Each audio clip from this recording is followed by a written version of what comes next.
ជាសង្សារស្នេហាកើតតាម Facebook យូរជួបមុខយូរហើយគ្នាបងអូនស្រឡាញ់គ្នាណាស់ពុំយើងរៀបចំគុំរងរងអីនួនអូបងខំបងរៀបការឆាប់តែដល់យូរទៅអូនធ្វើឲ្យបងសើចឆ្អែតមួយពោព្រេចភ្នែកអូនហ៊ានក្បត់ពាក្យសំដីអូនលែងតែតងស្ងួនខូចផ្លាស់ប្ដូរលេខថ្មីឲ្យ Facebook ផ្លៃពីស្អី unfriend បងចោលដូចពីគេថា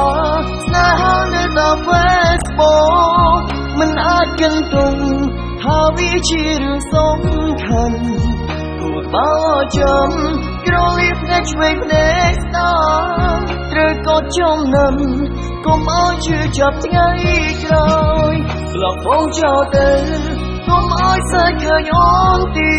តពេលនេះប្រហែលអូនមានសងសារថ្មីហើយបងស្ដាយខ្លាំងដែរព្រោះបានដាក់ចិត្តនឹងស្នេហ៍ក៏ប៉ុន្តែបងអាចកាត់ចិត្តជប់ខ្វល់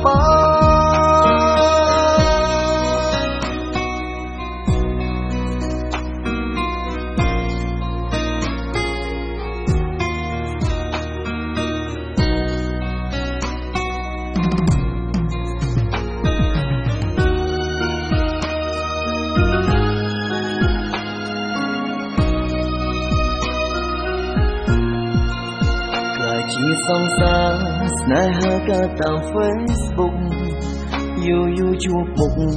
យូរហើយគ្នាបងអូនស្រឡាញ់គ្នាណាស់ពុំយើងរៀបចំគុំរងអីនួនអូបងខំបងរៀ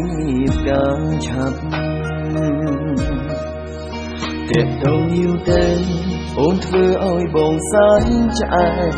មួយពោព្រេចភ្នែកអូនហ៊ានក្បត់ពាក្យសំដីអូនលែងតែតងស្ងួនខូចផ្លាស់ប្ដូរលេខថ្មីឲ្យ Facebook ផ្លៃពីស្អី unfriend បងចោលដូចពីគេថាស្នេហានៅតាម Facebook មិនអាចគិនទុំថាវាជារឿងសំខាន់គួរបើចាំក្រលៀបតែឆ្វេងភ្នែកស្ដាំត្រូវក៏ចំណាំកុំឲ្យជឿចាប់ថ្ងៃក្រោយលបបងចោលទៅកុំឲ្យសើចឃើញអូនទៀតពេលនេះប្រហែលអូនមានសងសារថ្មីហើយបងស្ដាយខ្លាំងដែរព្រោះបានដាក់ចិត្តនឹងស្នេហ៍ក៏ប៉ុន្តែបងអាចកាត់ចិត្តជប់ខ្វល់ដូចពីគេថាស្នេហានៅតាម Facebook មិនអាចគិនទុំថាវាជារឿងសំខាន់គួរបើចាំក្រលៀបតែឆ្វេងភ្នែកស្ដាំត្រូវក៏ចំណាំកុំឲ្យជឿចាប់ថ្ងៃក្រោយលបបងចោលទៅកុំឲ្យសើចឃើញអូនទៀតពេលនេះប្រហែលអូនមានសងសារថ្មីហើយបងស្ដាយខ្លាំងដែរព្រោះបានដាក់ចិត្តនឹងស្នេហ៍ក៏ប៉ុន្តែបងអាចកាត់ចិត្តជប់ខ្វល់ប